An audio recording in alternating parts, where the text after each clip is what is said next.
Module 3, Previewing Questions. Does your board include clinical representation?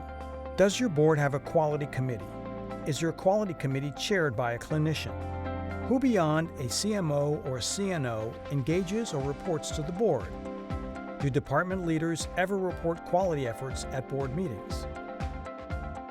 I think it's critical that the governing board set the vision for quality improvement and for the overall pursuit of excellence within an organization.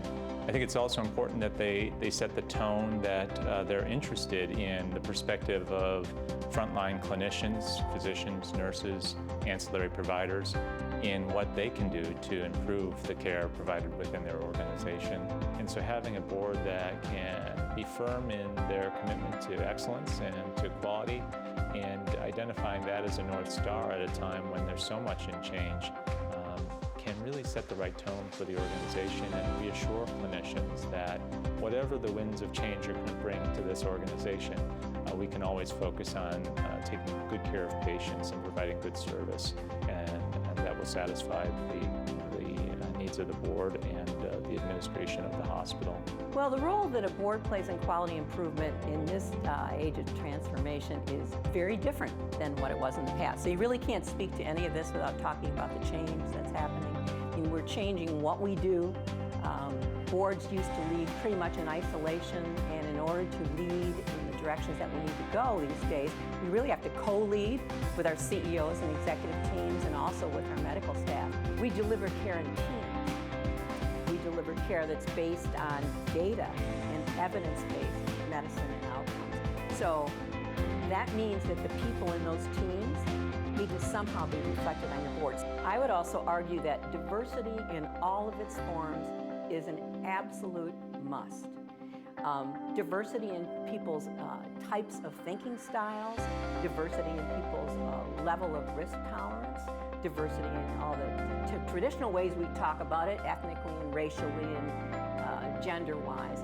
But all of those things, you need to have a really diverse board to have a strong board. It's very important for an organization to know that the board cares about our core business, taking great care of patients. And if our frontline caregivers know that, then immediately they have engaged those frontline caregivers because they understand that that's what the board is interested in. The board is asking questions. The board at every meeting is receiving reports. Whether you have 500 employees, 5,000 employees, or 10,000 employees, you're really trying to move people in a single direction. And care is delivered at the bedside.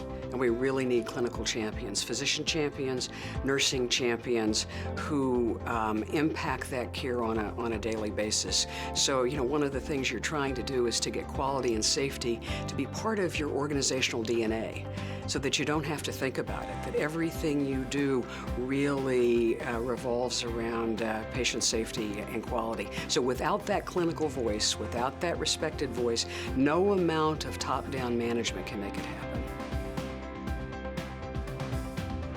There's nothing more important that we do in healthcare than the sort of magic moment that takes place between a clinician and a patient.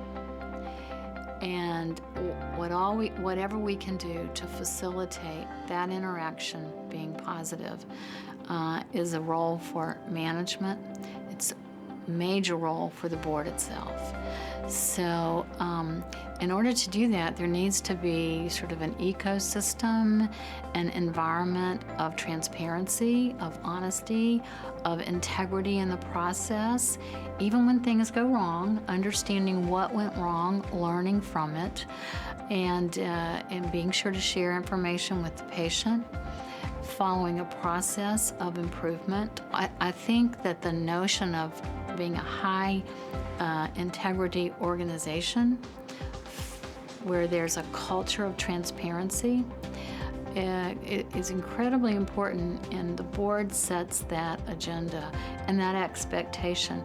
One of the ways the board can do that is ask hard questions, ask for the data, develop that relationship, that ecosystem, so that it's appropriate and an expectation to talk about the hard things at the quality committee of the board. I think every board should have a quality committee at the board itself. Culture of safety is so important, and that's a tone that's set from the top.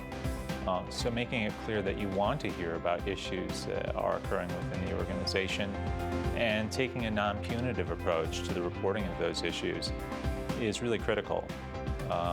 The culture of safety also involves clinician involvement, making sure that clinician views are represented and that when there are needs within the organization, those can get escalated all the way up to the board level if necessary to make sure that those needs are met. I think you need diversity on your board. You need clinical leadership, and that includes physicians, nurses, other healthcare providers. You need people from the community, whether it's the business community or the advocacy community, and you need the experts within the executive staff. So you need a healthy balance. Multidisciplinary teams are key to really enhancing quality of care, looking at safety, looking at opportunities for improvement, because everybody brings in a different perspective. And then when everybody functions as a team, then that really benefits the patient and family. So recognize that frontline providers really have the answers in terms of how to make care better. And I think that concept of both a top-down approach, setting the table, setting the vision from the board level, but also a bottom-up approach where frontline clinicians are identifying what the concerns are and what the potential opportunities for improvement might be is really a valuable combination. I think it's absolutely necessary in this environment and going forward that there's an interprofessional care team that is involved in board conversations, because I think it's important to have the perspective of the pharmacist or the physical therapist or the clinician, whether it be a nurse or a physician and others. But that team and then the dialogue that happens with the board members and the team ends up being a much richer dialogue, and you get to better decisions, and there's a more comprehensive understanding of care delivery pathways, what some of the challenges have been, but what also we should be celebrating as progress. So I think that clinicians play a critical role in healthcare delivery, and we know that we can't advance quality, safety, population health delivery system change without their input and their participation. And so they just have to be at the table together with the board and the administration, thinking about how do you design better strategies towards improved quality and safety. We've seen this in our work with the Hospital Improvement Innovation Network. We've seen it in our work with hospital-acquired infections, where clinician participation and leadership and partnership with the administration and the board has made a real difference. Holding physicians accountable, holding all the healthcare providers accountable for the outcomes of their work can lead to positive improvement in an organization. Data used for improvement is extremely valuable and can be an incredible tool at knowing where you are on the journey toward excellence. Data used for punishment, again, in the wrong culture, can really squelch improvement efforts and damage the efforts that the organization has to provide excellent care.